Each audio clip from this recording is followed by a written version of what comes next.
gobierno le convenía, nace La Voz de las Redes para decirle al mundo que su verdad ya no es nuestra verdad y que tendremos la gran oportunidad de mostrarles a cada uno de los ciudadanos que nos escuchan que podemos hacer de este país un mejor lugar para vivir si aprendemos a comunicarnos y si aprendemos a exigir nuestros derechos y si aprendemos a hacer lo necesario cuando sea necesario.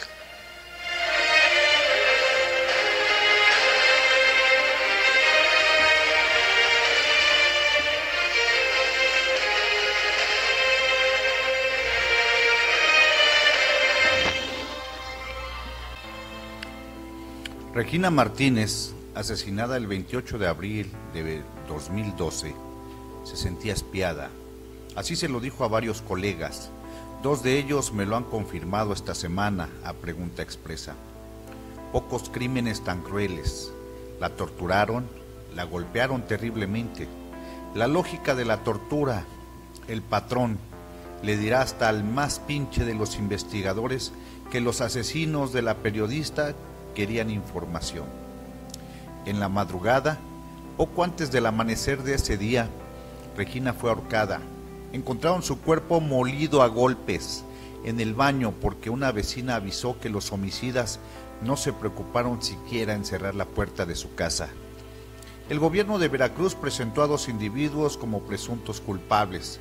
Habló de un crimen pasional, pero los detenidos acusaron tortura y sus huellas dactilares, las muestras de sangre y el ADN no coincidieron, ni su historia en lo absoluto checaba. La revista Proceso, para quien trabajaba a Regina, dijo que no creía en la investigación. Nadie se tragó, pues, esa bolita de mierda disfrazada de chocolate Ferrero Rocher. Y al día de hoy, si uno le pregunta a los colegas periodistas de Veracruz, el gran sospechoso de este crimen es Javier Duarte de Ochoa, hoy preso en Guatemala. Y así lo decían, poco después del asesinato, los que estuvieron cerca de ella, quien quiera por allá. Hoy existen más datos y el más pinche de los investigadores podría atar sus propios cabos. La periodista se sentía espiada porque muy probablemente era espiada. Regina investigaba los desvíos de dinero público en el gobierno de Veracruz. Una de sus fuentes era Fernando Yunes Márquez, dicho por ella en corto y a veces citado en algunas notas. Yunes Márquez, como su padre Miguel Ángel Yunes Linares, son y eran enemigos cantados de Javier Duarte. No sé si los Yunes son mejores o peores que Duarte, pero de que están enfrentados a muerte lo están. Duarte de Ochoa veía en ellos a un verdadero peligro para sus aspiraciones, para su futuro en Panamá, Bahamas, Miami o presidencia, uno nunca sabe. Los Yunes le atravesaban en los planes. Y al menos Yunes Márquez hablaba con ella, con Regina, era su fuente.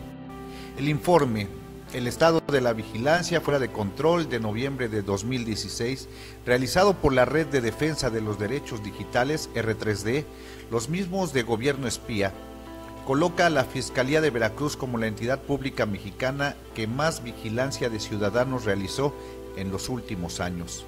Solo la Procuraduría General de la República, con los datos disponibles, le gana. Miles de ciudadanos fueron espiados por Duarte, miles. Eso dicen los datos duros.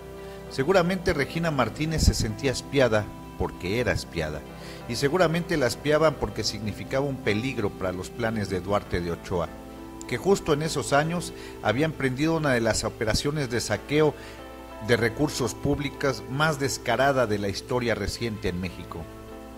Da escalofrío pensar que en el amanecer del 28 de abril de 2012, Regina Martínez era escuchada mientras la torturaban y que quienes la escuchaban no hicieron nada porque no quisieron o porque eran parte de lo mismo. La ahorcaron y es muy probable que en los minutos en los que ella intentaba jalar oxígeno desesperada, debilitada por los golpes, una entidad pública mexicana estaba escuchando todo. Eso dicen los datos reunidos. El más pinche de los investigadores podría, si quiere, atar sus propios cabos.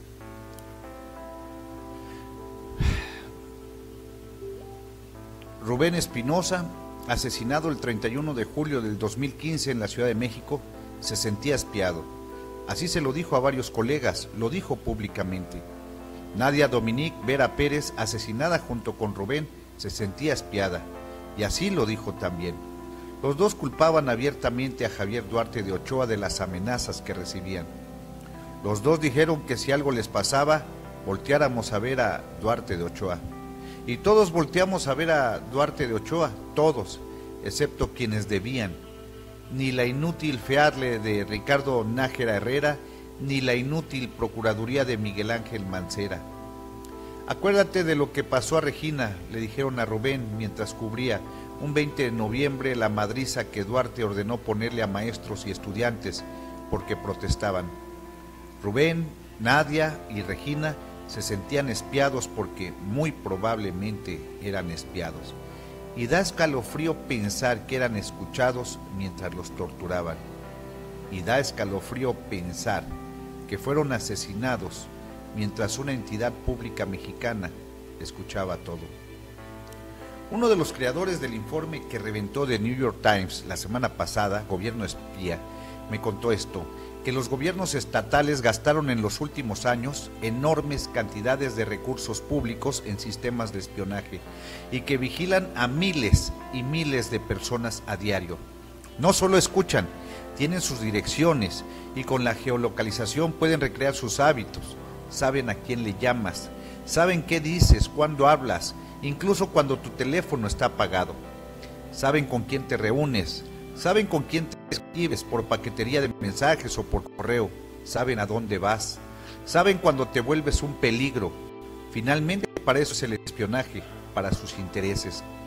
Y si eres periodista, muy probablemente saben lo que vas a publicar. También me dijo el coautor de ambos informes que es muy probable que varios de los periodistas asesinados, él suma a Miroslava Bridge, fueron escuchados por alguna entidad pública, federal o estatal hasta el día en que murieron. No tengo testimonio directo de Javier Valdés, quizá porque nunca tocamos el tema, pero un colega me dice que también se sentía vigilado, que creía que tenían intervenido su teléfono. Me reuní con este coautor del informe Gobierno Espía y del anterior, el estado de la vigilancia fuera de control, porque a mi celular llegaron mensajes como los denunciados esta semana. Me dijo que muchos colegas y activistas tienen la misma sensación que yo, haber recibido mensajes para inyectarles el malware. Y me dijo que es muy probable que el gobierno espiara a muchos de los periodistas y activistas que luego resultaron asesinados. Saco conclusiones nada más con los datos que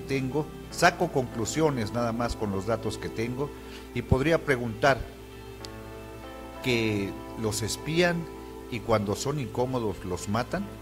Para eso es la vigilancia, para saber en qué momento uno deja de existir. No acuso a nadie. Los datos que reúno aquí y allá, sin embargo, me dicen esto. 1. O es una casualidad bárbara que estos niveles de espionaje coincidan con la racha de asesinatos de periodistas o defensores, o 2. De plano hay más espionaje y más asesinatos porque el espionaje y los asesinatos son parte de lo mismo, porque se espía para matar. Y sí, pueda que yo sea el peor de todos los investigadores, porque ni investigador soy, pero a eso me huele todo esto, por desgracia. Por lo que leo y converso aquí y allá, no creo que se trate de una persona en particular, pero sí de personas muy específicas, las que están detrás del espionaje. Si hubiera una comisión no gubernamental e independiente que tuviera todas las facilidades para investigar, seguramente daría con los culpables.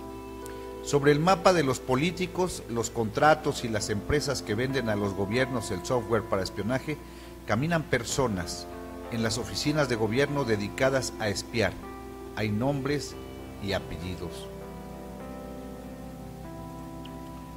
Meses atrás me marcó un periodista de Puebla para contarme que le habían dejado un sobre en su puerta. Dentro del sobre se detallaba, además de contener una sábana de nombres, a quienes espiaba Rafael Moreno Valle, entonces gobernador. Lo publicamos, salió más, seguimos publicando, no pasó nada. Pero no es el único gobernador, ahora exgobernador, que se ha visto metido en escándalos de escuchas. De Enrique Peña Nieto para abajo son montones, y nadie ha dado una sola explicación. No hay una investigación, ni mala, ni fea, ni seria, ni confiable. Sería terrible saber que existen, por ejemplo, hasta las grabaciones de los asesinatos de periodistas o activistas. ¿Por qué no? En estricto sentido, si pueden escuchar tus llamadas, pueden también usar tu teléfono como micrófono o como cámara. A eso da acceso Pegasus, por ejemplo.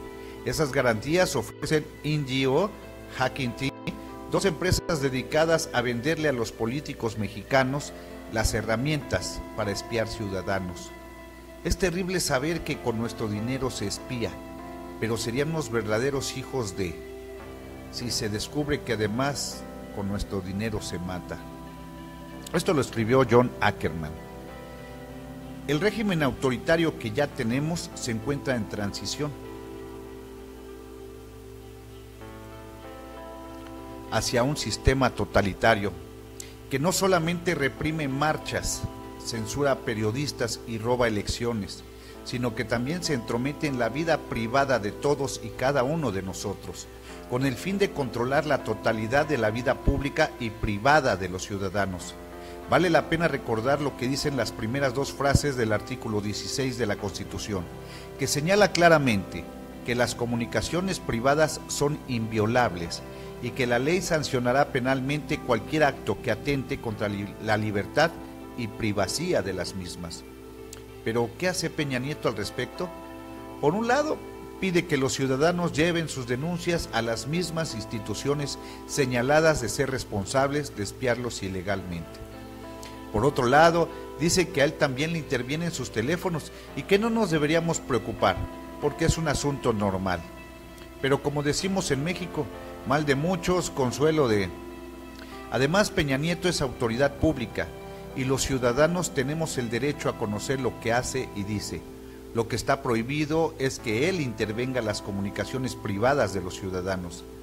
Peña Nieto no es víctima, es victimario. México merece un gobierno que lo proteja, en lugar de uno que agreda, censure y espíe al pueblo. No hay duda, el gobierno de Peña es el que espía, y esto lo dice un experto en ciberespionaje. Esto en Proceso lo escribieron, es el gobierno de Enrique Peña Nieto el que está espiando a periodistas y a sus críticos, sentencia Frank Smith, director ejecutivo de Global Journalist Security, una organización no gubernamental dedicada a impartir cursos sobre cómo protegerse del espionaje cibernético. Y pregunta, ¿quién más en México, sino el gobierno, pagaría $65,000 por cada teléfono interceptado? En entrevista con Proceso, Smith, quien dirige esa empresa y organización no gubernamental número 1 de Estados Unidos, proveedora de servicios y cursos a empresas y periodistas para protegerse del espionaje cibernético, abunda. Es el gobierno de México el que espía. La empresa INSO Group de Israel lo expuso al informar que sus clientes que adquirieron el software Pegasus para recolectar información de teléfonos celulares y computadoras son el gobierno mexicano y el de los Emiratos Árabes Unidos. El lunes 19, el diario The New York Times publicó un amplio reportaje en torno al espionaje realizado por el gobierno de Peña Nieto por medio del sistema Pegasus sobre periodistas mexicanos, abogados de víctimas de violaciones a los derechos humanos y activistas anticorrupción. Sustentada en un informe del Citizen Lab de la Universidad de Toronto, Canadá, la investigación del rotativo neoyorquino sacudió a la sociedad mexicana al enfatizar que el espionaje por parte del gobierno era ilegal y una violación al trato que hizo con INSO Group al adquirir el malware Pegasus. El acuerdo explícito indica que se utilizaría únicamente para combatir a terroristas, a cárteles de las drogas y a grupos criminales que por mucho tiempo han secuestrado y asesinado a mexicanos, subraya el texto, firmado por los reporteros Assam Ahmed y Nicole Perrot. El director ejecutivo de GIJS explica que es difícil definir qué instancias del gobierno de México están usando Pegasus para espiar a periodistas, pero machaca: es el gobierno de México el que está espiando. No hay duda, fue el que compró a los israelitas el software para hacerlo. Los $65,000 que cuesta infectar con Pegasus a un teléfono celular inteligente que menciona Smith están referidos en la investigación del Citizen Lab citado por los reporteros de The New York Times. La compañía le cobra al gobierno con base en el número de blancos espiados para espiar a 10 usuarios de teléfonos iPhone. Por ejemplo, la compañía hace un cargo de $650,000 encima de otro cargo por $500,000 por la activación del sistema. De acuerdo a las propuestas de mercadeo de NSO, revisadas por The New York Times, sostienen los autores del reportaje: el delito cometido por el gobierno de Peña Nieto es el espionaje, porque no fue autorizado por una corte o juez federal, como lo establecen las leyes del país. Smith anota en este sentido que la buena noticia sobre el espionaje gubernamental es que se puede contener. La mala es que una vez infectado un teléfono o computadora no tiene solución, y subraya: la única manera en que un usuario sea espiado es oprimiendo los anexos o aplicaciones que por medio de Pegasus se le envían al objetivo del espionaje por medio de mensajes de texto electrónicos. Si los elimina sin abrirlos, no podrá ser espiado. Estrategias de defensa. El experto en actividades de contraespionaje cibernético acepta que no existe en este momento un software con capacidad para eliminar a Pegasus. Las estrategias de defensa ante los ataques del malware israelita adquirido por el gobierno mexicano que aconseja GJS son 4 y muy simples. Evitar abrir aplicaciones enviadas por números telefónicos o usuarios anónimos o desconocidos. Minimizar la descarga de aplicaciones en los celulares. Que los periodistas utilicen correos electrónicos encriptados o sistemas de comunicación por texto, teléfono o videollamadas seguras para transferir o recibir información sensible. Y tener 2 celulares, uno exclusivamente para comunicaciones sensibles y con el menor número de aplicaciones. Y además guardar a este aparato en una bolsa de aluminio conocida en el argot cibernético de Estados Unidos como Faraday Bag, o sea, una bolsa de Faraday. La revelación del informe de Citizen Lab a través de The New York Times sacudió a la sociedad mexicana y tuvo un gran impacto a nivel internacional.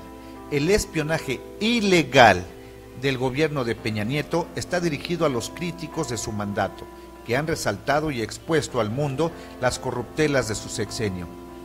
Es el caso de la Casa Blanca, la mansión de $7 millones adquirida por Angélica Rivera, la actriz de telenovelas y esposa del mandatario mexicano. El asunto fue documentado por el equipo de investigación de Carmen Aristegui cuando era conductora de un programa de radio de la cadena MBS. Según The New York Times, los personajes espiados por el gobierno de Peña Nieto son Juan Pardiñas, director ejecutivo del Instituto Mexicano para la Competitividad, quien ayudó a escribir la legislación anticorrupción; Aristegui y su hijo Emilio; Mario E. Patrón, director del Centro de Derechos Humanos Miguel Agustín Pro Juárez, y representante los padres de los 43 normalistas de Ayotzinapa, desaparecidos en Iguala Guerrero a finales de septiembre del 2014. También Santiago Aguirre, abogado de los familiares de los normalistas; la abogada estadounidense Stephanie E. Brewer, representante de las mujeres de San Salvador Atenco, Estado de México, agredidas sexualmente cuando estuvieron encarceladas luego de la agresión al poblado en mayo de 2006, así como el conductor del noticiario matutino de Televisa Despierta, Carlos Loret de Mola. Estruendosa revelación. La revelación de los carísimos casos de espionaje telefónico en México cimbró a los pinos, que incrementó las condenas a los actos por parte de organismos internacionales. Evidentemente, cualquier intento por espiar a periodistas es una violación de derechos humanos en México o cualquier otra parte del mundo, afirma Carlos Lauría, coordinador del programa de las Américas del Comité para la Protección de Periodistas con sede en New York. En entrevista telefónica, Lauría subraya que el asunto del espionaje cibernético mexicano genera una profunda situación de alarma y preocupación que debe ser investigada y aclarada. ¿Confía en que el gobierno de Peña Nieto vaya a investigar exhaustivamente el caso, como usted lo sugiere? Se le pregunta. El récord y los antecedentes no benefician al gobierno, así que no es una cuestión de creer o no, es una cuestión realmente de voluntad para llegar al grueso de la investigación y determinar quién está detrás. ¿Existen entidades judiciales internacionales que pueden ser receptores de la demanda? Hay órganos que pueden ser receptores, pero una de las condiciones de estos organismos es que primero se agoten las instancias nacionales. ¿Existe un organismo que lo pueda hacer de manera conjunta? Sí, el Sistema Interamericano de Derechos Humanos, que sería receptor de un agotamiento de las instancias internas. La URIA considera que el espionaje gubernamental a los periodistas no son ataques a la prensa. Se trata de una crisis de libertad de expresión que socava a la democracia mexicana. ¿Cómo califica la situación que vive la prensa en México bajo el sexenio de Peña Nieto? No quiero referirme solo a este sexenio, porque la situación de violencia e impunidad es sistémica, no comprende solo este sexenio. ¿Pero se ha visto mayormente en este sexenio? Sí, pero es un común denominador de los últimos 10 años. Yo diría que no es un tema de libertad de prensa, de crisis, de atentados contra la libertad de prensa. No. Esto es una profunda crisis de libertad de expresión. Esto no es un problema de periodistas ni de defensores de derechos humanos, no. Es una profunda, seria y grave crisis de libertad de expresión que afecta los derechos humanos fundamentales de todos los mexicanos, incluyendo a los periodistas. Smith, por su parte, hace otra recomendación a los ciudadanos mexicanos, blancos potenciales del espionaje gubernamental. Deben educarse sobre los riesgos. Les pido que no descarguen tantas aplicaciones en sus teléfonos y en sus computadoras. Los mexicanos están en los primeros lugares de lista de usuarios de Internet con mayor número de aplicaciones cibernéticas. Es verdad que NSO Group es la única compañía internacional que ha desarrollado un software de espionaje tan poderoso y efectivo como Pegasus, se le pregunta a Smith y dice, la única. Esta entrevista se publicó en la edición 21-21 de la revista Proceso del 25 de junio del año 2017. Muy buenas noches, les habla su amigo y servidor Raúl John Vázquez, titular del programa La Voz de las Redes, pues poniendo a consideración de ustedes, ciudadanos, la obligatoriedad de llevar a juicio a Enrique Peña Nieto y a todo su gabinete. Ya vimos, por ejemplo, en este último artículo, qué es lo que podemos hacer. Primero tenemos que agotar las instancias legales, las que tenemos a nuestro alcance, levantar la demanda y comenzar a presionar sobre este aspecto. Pero ¿será suficiente? ¿Con esto alcanzaremos a cubrir? Regresaremos en unos minutos para que este video empiece a dar la vuelta y podamos unirnos todos en el siguiente video. Regresamos en unos minutos y sigan el siguiente video, que va a ser a través de otra plataforma. Hay que evitar el espionaje.